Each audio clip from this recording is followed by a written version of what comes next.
I grew up in the business. My dad was a horse trainer and all of my brothers rode, and they were all quite a lot older than me. So, of course, growing up, I wanted to be like them.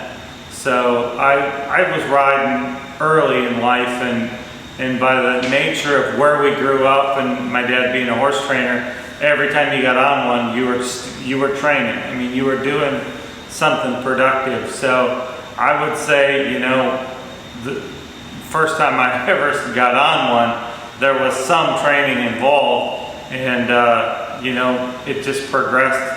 I would say I started training my own reining horses when I was probably 14 or 15 years old, and I went out on my own when I was 18, and I trained everything growing up.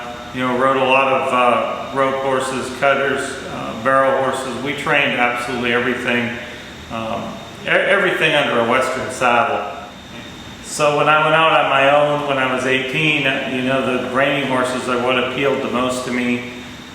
I love the roping and stuff like that too, but there was you had to have cattle, and that was hard. That was, it was expensive, and you had to take care of them and all the rest of it. So I did the reining at my place and went to my friend's place to rope. So I let them take care of the cattle and do all that. But from 18 professionally, I started training at 18 years old, and I never went to work for anybody as far as being a reining horse trainer.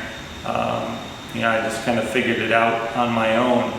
And when I'm at a horse show, I just watch everybody and pick up what I can, what I like, what I think will fit into my program. And that's what I would tell anybody that wants to get into this is, go to work for somebody first. I did it because I worked for somebody my whole life. I worked for my dad my whole life up until I was 18 years old. So I already had that background, and I just had some opportunities and some clients that wanted to go with me when I was that age. So I started out pretty far ahead of what a lot of people could start out at that age.